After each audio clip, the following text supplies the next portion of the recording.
waa markii uu horeysay ay dawladdu sir yeelato sababtoo ah horay looma dhin madaxweynaha Liibiya aanu loo socdaa waxaana saxaafadda qaar loo sheegay in madaxweynaha Sacuudiga uu safray war aan hela dawladda fafaaradii hata helnay oo dhagansada diyaar buuba soo diyaar garowsanta dawladda reer sheemay kasa yalla arjiri dawladda reer jeel ku qoradiya dawladda niyow war aan hadalkaada ma fahmin madaxweynaha shamar tuutu waa gishtay ciidanka markuu u tagay muxuu soo kordhay war cidda madaxweynuhu la kulmay isagoo tuutaa gashan waa wasiirka arrimaha Afrika ee Sacuudiga eelaboorka ayuu ugu tagay kulana kulmay war madaxweynaha isagoo tuutaa gashan ciduu la kulmay waa ardayda wuxuuna yiraahday aniga maabkii qariinada baa idin toosinayay xoog idinka la idinka rabaa arday wadooyinka laga xirtay oo iskoolka u lugaysa qariinadan idin toosinaya anfici mayse wadooyinka waa idin furaya madaxweynuhu niyada ma ugu dhis war aan hela wiilisho langmada ka dhuuriyo kanina kaabsadan qori jireen horta maday isaaqo bari gasho war cusubaad keentay barigana ma dhuura casaad noo keenta Allah naga haaye wariyaha kalamaan marna soo murankiinu macna soo basiyaajo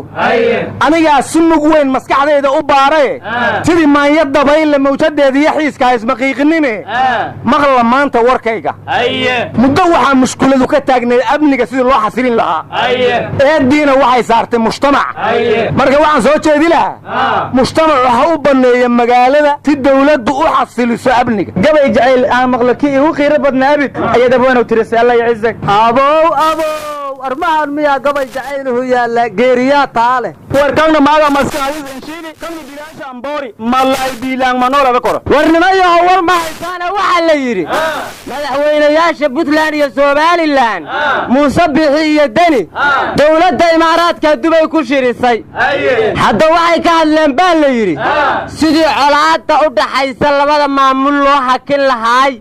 labada dekedood ee Imaaraadku u maamuli lahaay dawladda federaalkana ay gacan bireesaga qaban lahaayeen ariya xaafi Ahmed Madoobe ma ay ku shirayaan Dubai ma hina waa Nairobi fiidaniyaana ku soo biiraya la yiri warnimada dhacdo xanuun badan aan maqlay hooyo Soomaali isbitaal Muqdisho ku yaal qamiisii aanu ku dhashay ayaa anuga jimcihii laga xaday maamulka isbitaalkana waxay leeyihiin dadkii ayada la joogo qof kamid ah ayaa xaday war adig miya wax kale noo sheeg ilmihiina ilaashadan dhahday warnimada waxa la yiri murankii Puntland iyo wasaaradda waxbarashada u dhaxeeyay aqalka sare ee baarlamaankuna soo farageliyay waa sii darsaday baa la yiri imtixaanaadka dugsiyada sare ayuuna salka ku hayaabaa la yiri marka waxaan la yaabana goorma khilaafka ka gudbi doona warnimayow doorashadii dadkii ugu badnaa abid uu cod ka dhiibto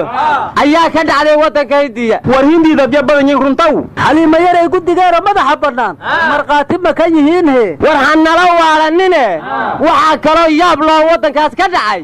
nin xisbigiisa xisbi aan ahayn si qaldan ugu adeeyay ayaa fartiis ka jaraayil dartiis warwarka la yaab kale wuxuu yahay madaxweynaha hore ee Beirut waa isdili musuqmaasuqan lagu sameeyay rabaal yiri muga maasigiya ismaxkamadeeyo toogajis ku xukumo wees ka gaarsiiyo miya koortaga la ra'iis baabsiya isku dhaaf laakiin ma siin laha madaxweynaha dalka Liberia George Weah galileeyo hafiiskay bay la reedajiha galileejo waan kororaydaada war madaxweyne ka fulaysan wiligay markin anaga madaxdeena hoobiyaala ku soo dhaca meeshoodan iska fadhiyaan asagana ma suuqa cararaya balaayo kugu dhacday war xukuumadda isu xasishay amni darrada dalkeeda ka jirta waa mid Mali idul wasaarihi iyo wasiiradiisii oo xilka ka tageen waxaana ay taasi timid markii dad shacab ah la laayay waligay xukuumaddaas xukuumad ka liidata ma maqlin anaga taano ilaa qaraxii soo bay joogtaa mana dhaqaaqayso aryaadaha isweydiinu ma xume Donald Trump Ilhaan Umar horta xaw ka rabaa warninkii waxaan jabay Ilhaan Umar xabsiga ayaa la dhigay wariyaha ma jaajlaydu hadii booliisku mid ka dilaan waa banaan baxaane bastooleydu markay disho ma banaan baxaan miya wariyaha nin weyn baa taad in banaan bax marta adiga horta banaan baxyadii la diyaariyay intay ku dambeeyaan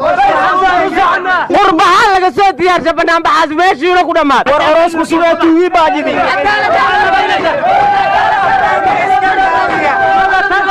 تبقى تاخذ الله يدك هدوه